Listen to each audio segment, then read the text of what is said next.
Todos los años son distintos. El clima es cambiante. Un vino puede cambiar entre un año y otro. Con la comida puede cambiar cómo lo percibimos. Mira, el vino es un producto vivo que muta todo el tiempo. Muchas gracias. Hola, soy Carol Koch, enóloga. ¡Salud! Hola, soy Ricardo Grelet, sommelier. Salud. ¡Salud! Bienvenidos a Agnology.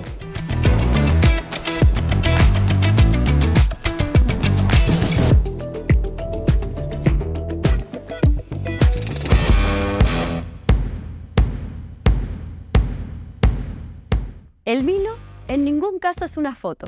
El vino cambia con el tiempo, con las sensaciones, con quién lo tomas, con qué comida lo acompañas, con las temperaturas y mucho más. Es eso lo que lo hace siempre sorprendente. El vino no es una foto, cambia siempre. Cambia con tus sensaciones, cambia con el tiempo, cambia con la temperatura, cómo lo sirves, con quién lo acompañas, con qué comida lo acompañas. Esto es lo que lo hace sorprendente siempre. Aquí te contamos cómo y cuándo cambia.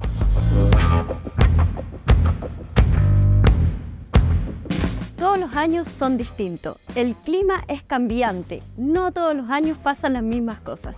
Por lo tanto, el desafío de los enólogos es adaptarse año a año y adelantarse a los eventos que podrían ocurrir para así tomar las mejores decisiones para que sus vinos se hagan de la mejor forma, pero que los clientes no noten diferencia. Un vino puede cambiar entre un año y otro, y eso es porque no todos los años son iguales.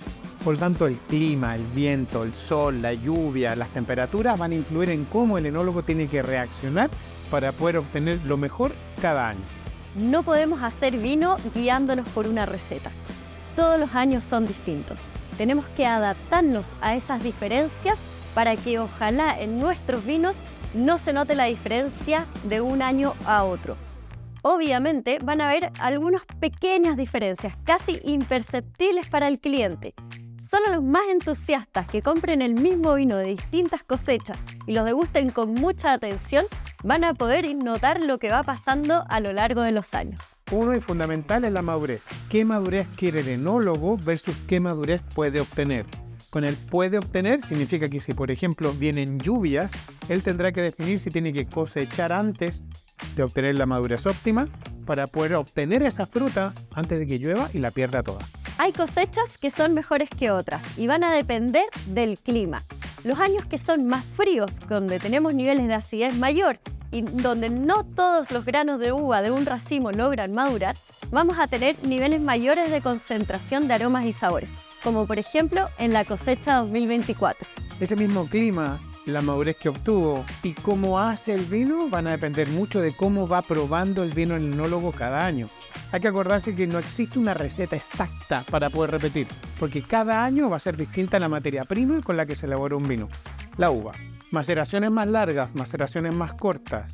Fermentaciones más largas, fermentaciones más cortas. Alcoholes que van a resultar más altos o alcoholes que van a resultar más bajos. Todo eso va a cambiar año a año.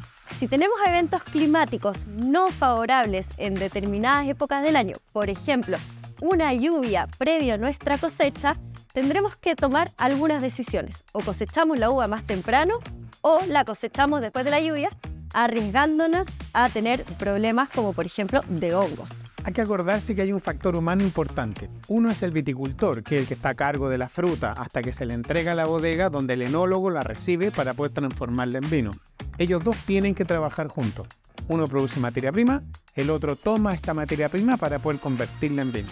La mano de ese enólogo es indudablemente importante en el proceso de hacer el vino, pero acuérdense que la materia prima tiene que tener una calidad determinada para que ese enólogo logre conseguir el producto que quiere. Cuando estamos vinificando, es decir, haciendo el vino, tenemos que preocuparnos de dos cosas. Por un lado, tener un buen laboratorio para poder hacer todos los análisis de este jugo de uva y del vino, pero también es muy importante la degustación del enólogo. Al guiarnos de estas dos analíticas, de la degustación del enólogo y las mediciones del laboratorio, vamos a poder obtener el mismo vino o vinos muy similares en distintos años.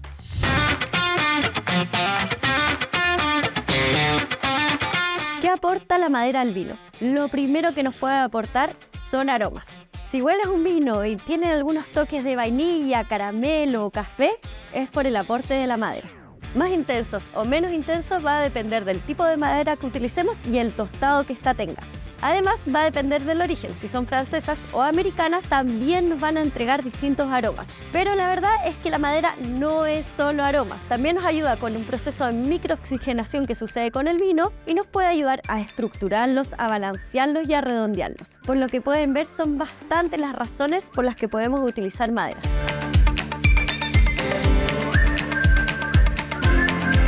El vino es un producto vivo que muta todo el tiempo. Pero no es cierto que el vino mientras más viejo sea mejor. Aquí te vamos a contar un par de detalles para que lo comprendamos de mejor manera. Lo que le va a ocurrir a un vino que guardas por muchos años es que vas a tener una evolución de aromas. Mientras más joven es el vino, más aromas de frutas vas a tener. Mientras más viejo sea tu vino, vas a tener otros tipos de aromas y menos frutales. Por ejemplo, olor a cuero, a tierra mojada, a champiñón. En qué momento consumir el vino va a depender mucho de qué prefieres tú, si más fruta o más de este otro tipo de aromas. Hay que entender que no solamente cambia en términos de sabor, también en términos de color y aroma. Con colores van a pasar de los rojos, en el caso de los tintos, de los rojos, rubí intensos, profundos, hacia los colores teja y quizás un poco como puesta de sol, poniéndonos románticos. Aromáticamente van a cambiar de aromas que son bastante intensos, complejos, en el perfil de las frutas rojas y negras pero bien maduras, hacia los aromas más a hojas secas, a compost, incluso a humedad. ¿Cuál vino guardar? Primero hay que entender que guardar un vino significa guardarlo por a lo menos un año. Es muy importante el lugar donde vamos a colocar nuestras botellas. Tiene que ser un lugar frío, es decir, en la cocina no puede ser. Además, tiene que ser oscuro y nuestra botella tiene que estar inclinada hacia el corcho. ¿Por qué? Porque de esa manera mojamos el corcho y entra menos oxígeno y así nuestra evolución se hace más lenta. Hay que acordarse que los cambios de temperatura entre el día y la noche, o por ejemplo cuando lo guardas en la cocina, que es el lugar más frío durante la noche, pero cuando cocinas es muy alta la temperatura, generando esa oscilación, va a afectar a la calidad de la botella de vino. Por lo tanto hay que guardarla en un lugar donde la temperatura sea estable, ideal en algún closet donde no exista ninguna cañería de agua que pueda afectar justamente esa temperatura. Lo mismo ocurre con la luz. Mientras más luz tengamos, el poco oxígeno que está dentro de nuestra botella va a empezar a actuar y a hacer que nuestra evolución sea más rápida. Es por eso que es muy importante que el lugar donde guardemos nuestras botellas sea lo más oscuro posible. Además de eso, recuerda que guardar un vino significa que esté tranquilo y sin movimiento. Al agitar la botella, sacándola, mostrándosela a un amigo y volviéndola a guardar, lo que estás haciendo es batir la botella. Déjala tranquila, que no se mueva. Por lo general, los vinos que guardamos son vinos que si los consumimos jóvenes tienen demasiada intensidad. Y esa intensidad puede ser un poco molesta. Entonces, con los años, esos se suavizan y se hacen mucho más fáciles de consumir. Recuerda que todos los vinos, si tenemos un gráfico, se embotellan acá, mejoran con el tiempo y después decaen. Algunos tienen un proceso cortito, donde ese periodo ideal consumirlo antes de los 2 años. Hay otros donde el proceso es bastante más largo y su pic llega después de 5 o 7 años. Es importante tratar de tomarse el vino cuando está en su pic, no cuando está casi muriendo. Lo más importante es que si guardas un vino sea para que tú lo puedas disfrutar mucho más. Por eso te recomendamos no comprar solo una botella. Pruébalo primero, joven. Si te gusta, compra varias botellas. Pruébalo en algún tiempo más, 6, 8 meses. Si te gusta más que la primera vez que lo probaste, sigue guardando las otras botellas. Si la viña te recomienda que el mejor momento para ese vino es en 10 años, pruébalo a los 5 años para que vayas entendiendo qué es lo que está pasando con ese vino. Estás como el vino, cada día mejor. ¿Es bueno que nos digan esto? ¿Es real? Es real, pero no aplica para todos los vinos. Hay algunos vinos que debemos consumir jóvenes para sentir los aromas de fruta fresca. Hay otros que, si bien podemos guardar por algunos años, tenemos que ser muy cuidadosos, pues los vinos tienen un ciclo de vida. Lo que va a ir pasando con el tiempo es que el vino va a ir perdiendo los aromas de fruta fresca y va a ir adquiriendo otros tipos de aromas que no necesariamente sean de tu gusto. Hay un momento en la curva donde están en su mejor momento, pero luego empiezan a decaer. Para saber en qué momento es el mejor para tomarme ese vino, es muy importante ir probándolo con el tiempo y decidir para nosotros cuándo nos gusta más.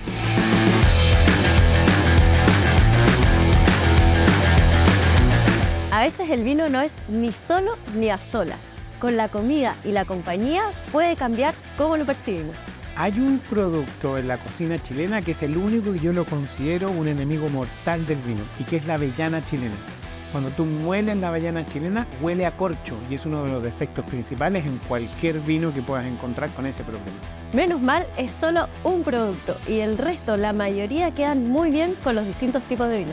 Y hay que entender que distintos vinos van mejor y cambian con distintos tipos de comida. Cuando tienes una comida fresca, fría, con productos del mar, condimentada con productos cítricos como el jugo de limón, idealmente deberás acompañarlo con un vino blanco fresco de acidez alta, como puede ser un Sauvignon Blanc o un Riesling fresco. ¿Y qué es lo que pasa cuando tienes una comida intensa, pesada, como una carne con muchas grasas? Esa acidez se va a ver realmente exacerbada y va a ser desagradable en comparación con esa carne. Por lo tanto, ahí es donde tienes que cambiar o el plato o cambiar a un vino distinto. Si tienes ese plato, yo preferiría un vino tinto con cuerpo, con algo de madera, que logrará equilibrar los pesos de esa grasitud. Ricardo, y cuéntanos qué pasa con los postres, qué vinos podrían acompañar. Hay dos tendencias. Una es de acompañar los postres con vinos dulces como Lake Harvest, pero a mí me parece que más azúcar, lo hace muy pesado y empalagoso. A mí generalmente me gustan más con algunas cepas exóticas, como pueden ser el Gewürztraminer o incluso el Semillon. ¿Y los vinos espumantes? ¿Qué tipo de comidas serían las ideales?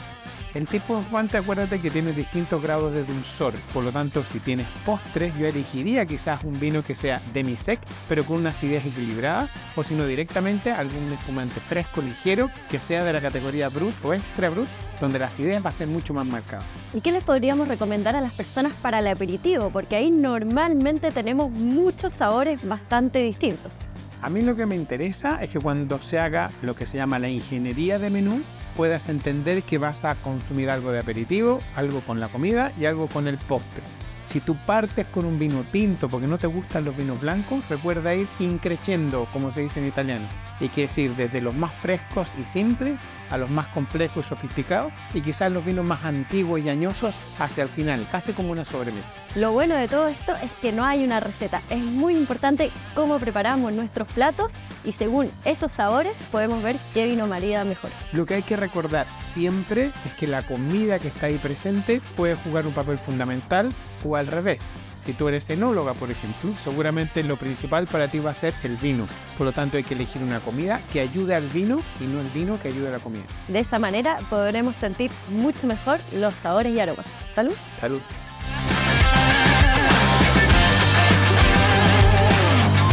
Recuerda que los amargos que provienen sobre todo de productos que tengan hierro, como son los espárragos, como es la alcachofa, como es la rúcula, pueden atentar de manera negativa contra los taninos de vinos tintos. Por lo tanto, en términos generales, busca para ese tipo de productos vinos blancos frescos de acidez alta para que puedan literalmente potenciarse de buena manera y no sean desagradables. En el caso de productos grasos, como pueden ser carnes pegadas al hueso, como un costillar de cerdo, un osobuco o incluso un asado de tira, recuerda que por las características de ese corte de carne vamos a requerir vinos tintos con cuerpo, con volumen, normalmente con paso por barrica o con madera importante, para que el vino logre superar o logre equiparar la fuerza de esa grasitud, haciendo que ese equilibrio entre el peso del plato y el peso del vino puedan potenciar las sensaciones de ambos. En el caso de productos del mar, sobre todo aquellos que son fríos, condimentados con limón, donde la acidez es muy importante, a mi manera de ver, un vino tinto con cuerpo, con volumen, se va a ver tremendamente atacado de mala manera por esa acidez del yodo, del marisco. Por lo mismo, trata de buscar otra vez vinos blancos frescos de acidez alta, como un Sauvignon Blanc fresco del año, como un Chardonnay sin madera, que logren potenciar ese frescor, haciendo que esa acidez del vino logre refrescar más aún las sensaciones del plato. Los quesos merecen un capítulo completo para ellos mismos. Hay que entender que hay muchos tipos de quesos, desde los más frescos, como el queso fresco, el quesillo, los quesos de cabra, los quesos de vaca, los quesos de oveja, los quesos maduros, los de masa dura, los de masa blanda, los que tienen algún tipo de hongo, como son los quesos azules, donde van a cambiar muchísimo. Personalmente me gustan mucho más los vinos blancos con queso, donde la acidez de los vinos blancos van a generalmente armonizar mucho mejor con la acidez de los quesos. Los vinos tintos, por el contrario, con su carga tánica, cuando nos encontramos con un queso que tenga una acidez muy marcada, van a parecernos que son dulces, amargos e incluso tánicos. Podemos darte 1000 datos más de maridaje. Hay algunos que creen que la comida simple, callejera o más barata no van bien con vino. Pollo frito, pizza, sándwich. Sí podemos encontrar un vino para cada comida.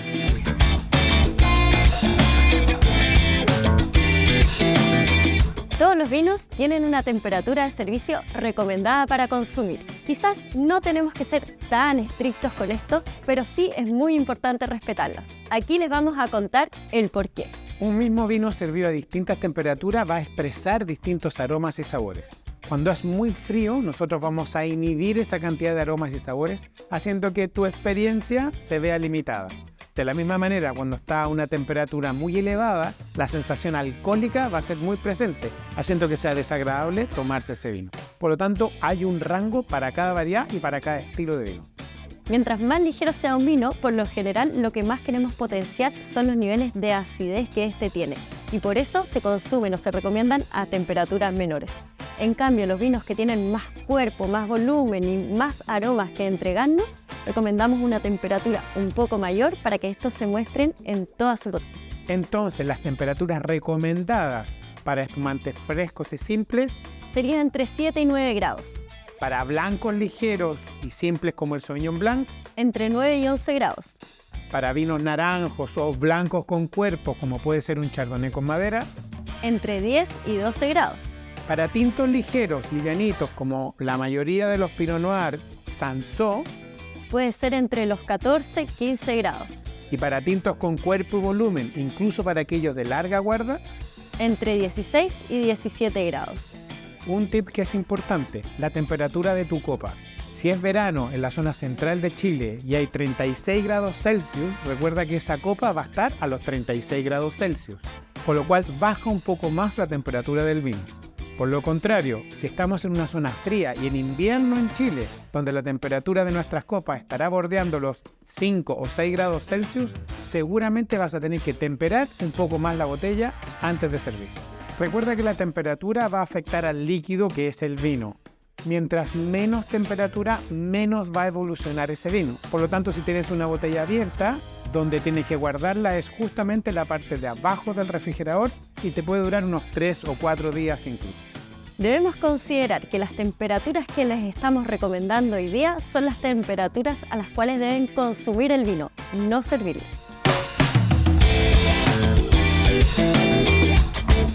Para bajar la temperatura de un vino, recuerda que uno es determinar cuándo te lo vas a beber. La parte de abajo del refrigerador es una buena instancia para poder refrescarlo. Ahora, si estás apurado porque el almuerzo es ahora o la cena es de inmediato y el vino está muy temperado, una cubeta o un balde con agua, con hielo y quizás un par de puñados de sal te pueden ayudar en pocos minutos a refrescar rápidamente la botella. La temperatura de guarda de un vino, y con guarda estamos hablando de meses, es entre 13 y 15 grados. Si no tienes un lugar, una cava refrigerada, recuerda que generalmente la parte de abajo de un closet interno, donde no le llegue la luz del sol, ni tampoco existe una cañería de agua caliente que pase cerca, que le haga cambiar la temperatura, es un buen lugar. Guardar el vino dentro del refrigerador, que va a estar entre 0 y 4 grados Celsius, puede ser bueno durante el verano si es que el vino te lo vas a tomar antes de que pasen 2 meses. Si vas a guardar vino durante meses, creo que el refrigerador no es el mejor lugar. No es obligación decantar un vino, depende de cada uno. Por lo general, si un vino lleva más años en la botella, vamos a utilizar un decantador para que estos aromas que llevan mucho tiempo encerrados puedan mostrarse de mejor manera y más rápido. La decantación tiene adeptos y detractores. Básicamente, la decantación de un vino se realiza por 2 motivos. La primera, cuando el vino es muy joven aún y esa curva de crecimiento con el tiempo aún no se llega a su máxima expresión y queremos que se oxigene. Recuerden que el gran transporte de aromas que va hacia tu nariz es el alcohol. Y al lograr decantar, logramos que ese alcohol se logre evaporar un poquitito más y hacer más presentes los aromas para que puedas apreciarlos de mejor manera. Lo que sucede con la oxigenación del vino es que permite que los aromas se puedan mostrar o abrirse más. ¿Qué significa eso? Que si recién abrimos una botella, la servimos y probamos ese vino, es muy probable que nos cueste un poco más identificar aromas. Pero si esperamos un tiempo, unos minutos o incluso una hora, esos aromas se van a ir mostrando.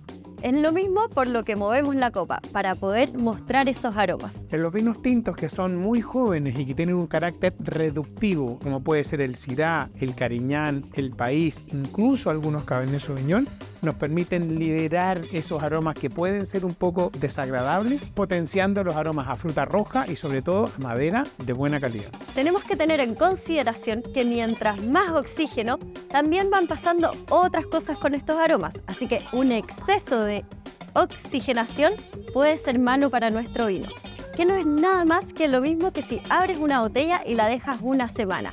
Con los días se va oxidando demasiado y se va transformando en un vinagre. La segunda razón por la cual generalmente decantamos un vino es porque tiene sedimento. Es porque la guarda ha sido tan larga que presenta una especie de arenita al fondo de la botella y que nosotros queremos separar antes de que llegue a tu copa. En algunos casos extremos, incluso los vinos espumantes se decantan. Aunque te parezca asombroso, cuando están embotellados hace poco tiempo, la burbuja puede ser muy expresiva, muy marcada y llegando a ser desagradable al momento de probarla. Por lo tanto, al decantar un espumante, logras suavizar esa burbuja para hacer más agradable el vino en tu boca. Con la temperatura pasa absolutamente lo mismo. Si el vino está a una temperatura menor, los aromas se cierran y cuesta sentirlos en nuestra copa. Si el vino se sirve a una temperatura mayor, se siente demasiado el alcohol y no los aromas. Es por eso que es importante o es interesante ver qué es lo que pasa con la oxigenación del vino. Hay vinos que tienen mucho tiempo dentro de la botella, más de 15 o 20 años. Son vinos viejitos que están un poco sensibles al oxígeno. Por lo tanto, mi recomendación es ocupar decantadores más bien cerrados, pequeños, donde exista la separación de sedimentos que permitan controlar la cantidad de oxígeno que le estamos aplicando a ese vino y lograr separar los sedimentos.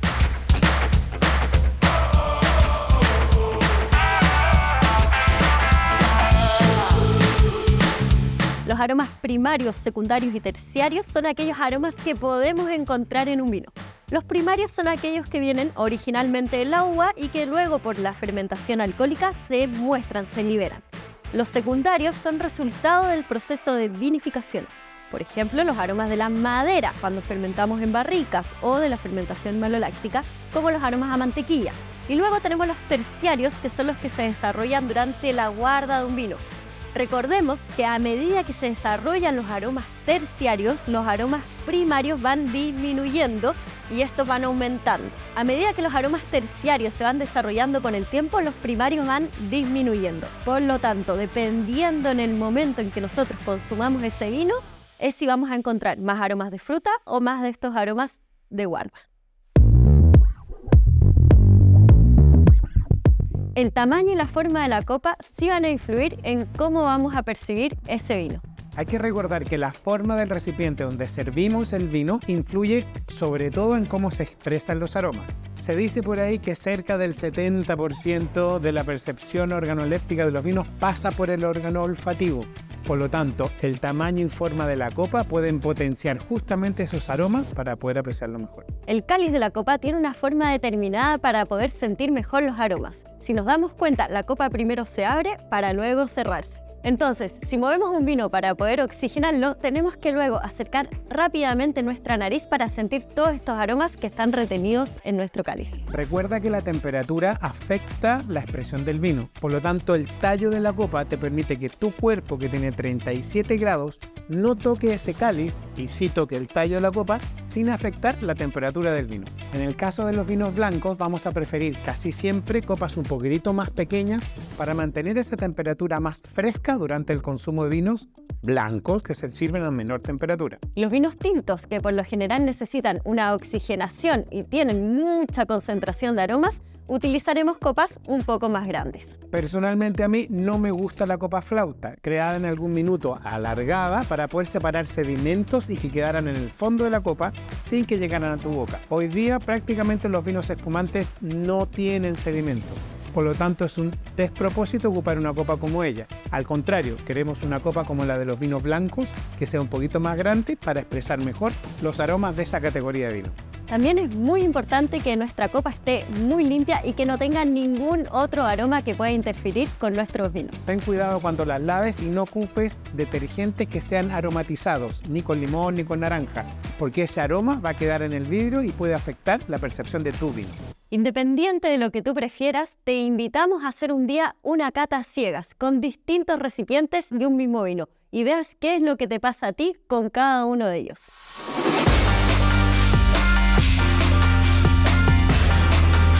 ¿Por qué movemos el vino en nuestra copa? ¿O por qué la agitamos de esta manera?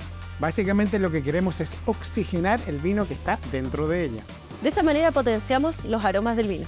Y lo podemos disfrutar mucho más. ¿Necesitamos agitar todos los vinos? También es importante entender que cuando agitamos la copa vamos a homogenizar el vino que está dentro de ella. De esta manera nos aseguramos de disfrutar todo el vino. Salud. Salud.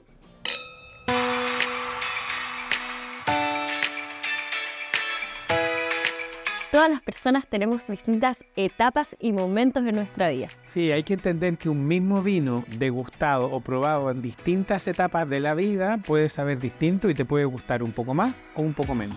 Y el vino incluso nos puede marcar. Yo recuerdo cuando era chica y estaba en la casa de mi abuelita oliendo las botellas de vino vacía. Y eso me llevó después a ser enólogo. Pero también pasa que, como bien dices, en el camino de la vida, cuando te vuelves más conocedor o empiezas a estudiar más de vino, también aprendes a apreciar otras cosas que antes en el vino no eran tan agradables. Y de todas maneras, no cabe duda que el primer vino es muy importante. Si te gusta o no, puede marcar si sigues consumiendo o te cambias a otros productos. También si estás más cansado o estás más alegre, la percepción va a cambiar bastante. Por lo tanto, a veces hay que darse cuenta en qué minuto estás para ver si te logras alegrar con una copa de vino o, mejor dicho, algo que te duerma rápido para poder descansar. Lo importante es que no castiguemos el vino si este está acompañando una situación que no nos gusta.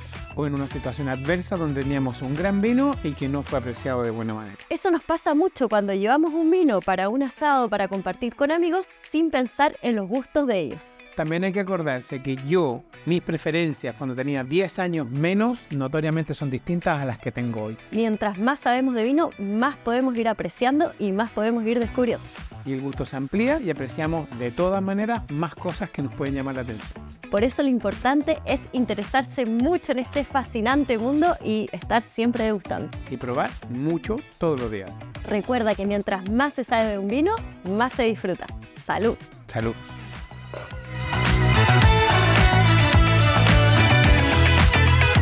Hay una serie de factores que pueden afectar tu percepción. Estoy más cansado, tengo más sueño, tuve un buen día, tuve un mal día, mis hijos se portaron mal, mi polola me trató de mala manera, mi trabajo no está saliendo como quiero. Entendamos que la percepción del ser humano es cambiante como también su ánimo. Eso no quiere decir que un vino defectuoso lo voy a encontrar bueno al día siguiente, sino que notoriamente puedo ser más exigente un día o en una fecha determinada versus otra. Por lo tanto, la recomendación es probar varias veces el mismo vino para poder hacer de esa marca tu preferida. Recuerda que el mejor vino es el siguiente. Viene mucho más contenido como este. Síguenos y mantente atento a nuestras redes sociales. Si quieres profundizar en los conocimientos que hemos visto aquí, visita nuestro sitio de Knology, donde vas a ir encontrando una serie de cursos, masterclass, eventos presenciales y mucho más.